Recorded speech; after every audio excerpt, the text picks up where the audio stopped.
So this is Too Far Enterprises, and suppose you had the money to take a trip and to do almost any of the things that you wanted to do on this planet Earth. Well, we're going to talk about one family that money doesn't seem to be a problem for them, and that would be the Rothschild Empire. So,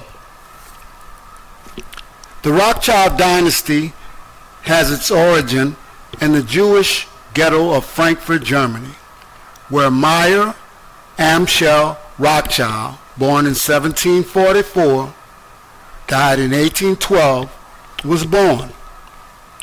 Meyer's early life was marked by the challenges faced by Jews living in the restrictive confines of the ghetto, something like black folks here in America, but his natural financial acumen and entrepreneurial spirit would soon propel him to greatness by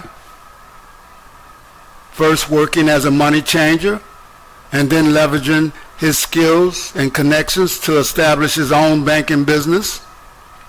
A breakthrough moment came when he began handling transactions for Prince William IX of Germany, one of the wealthiest men in Europe at the time. This lucrative association allowed Meyer Amschel to expand his operations and cultivate relationships with other prominent figures, laying the foundation for the Rothschild banking empire. Meyer had 5 sons: Amschel Meyer, Solomon Meyer, Nathan Meyer, Carl Meyer, and James Meyer, who were each sent to a different European city where they established their own Rothschild banking branches, thereby enabling their family to leverage their network and expertise across the continent, solidifying their influence in the world of finance. The Rothschild financial prowess and vast resources made them indispensable partners for government and monarchs during the times of war.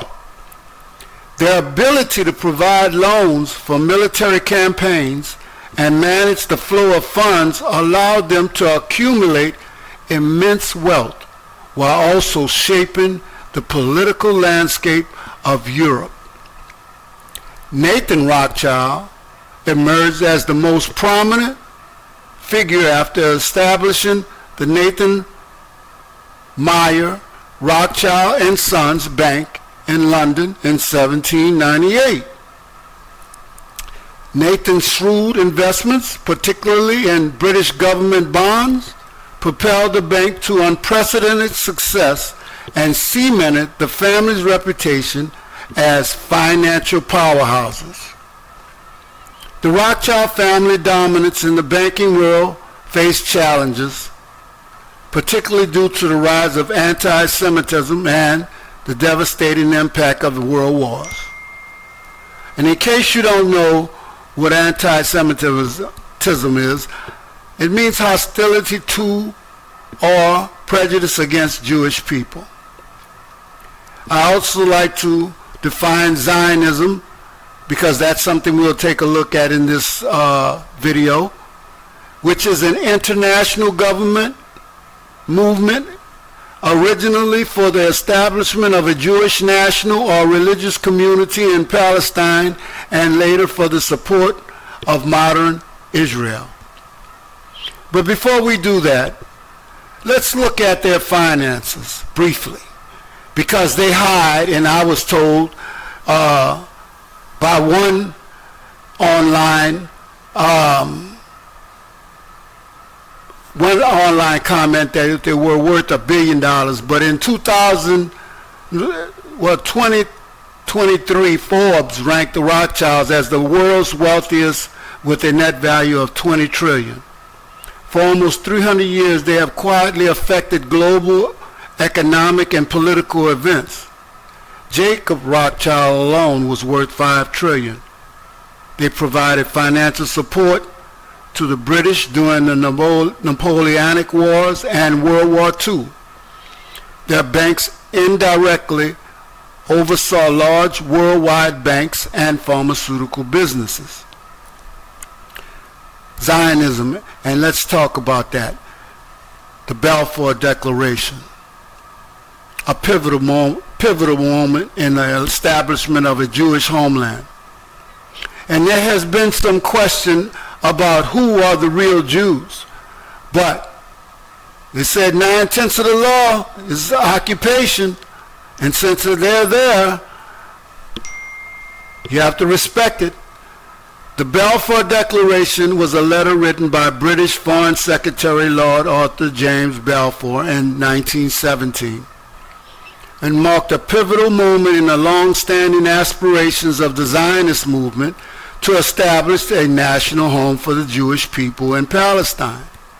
This letter, addressed to Lord Walter Rothschild, a prominent figure in the Zionist movement, would have far-reaching implications that continue to reverberate today. Some reasons behind Britain's decision to issue the Balfour Declaration are subject to scholarly debate, but several factors are often cited. One of the most important ones would be that the letter being addressed to Lord Walter Rothschild, his influence and wealth would warrant compliance of Balfour, Lord Balfour, to comply with whatever his request would be.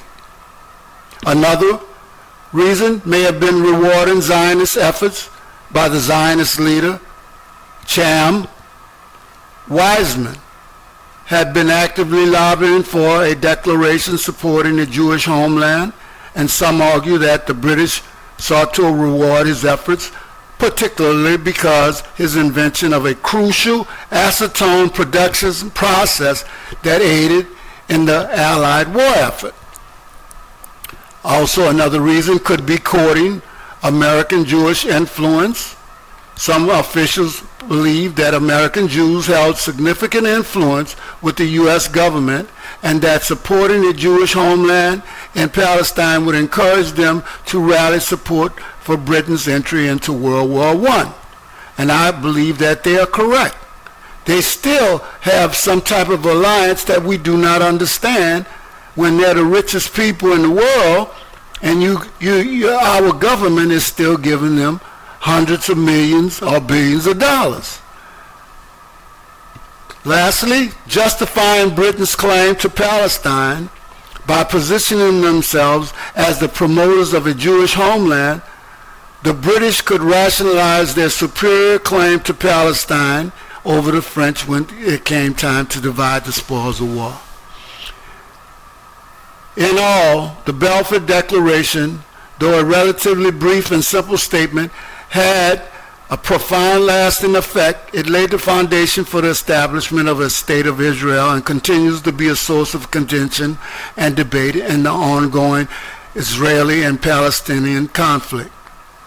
Lastly, let's talk about Baroness Kathleen Annie Rothschild and Theolinus Monk, a reclusive but brilliant pianist, and the enigmatic Rothschild of New York, a healthy patron of the art, forged an unexpected friendship and fueled by their shared passion for the improvisation magic of jazz. Monk found Rothschild a kindred spirit, someone who could truly appreciate the complexities and emotional depth of his music.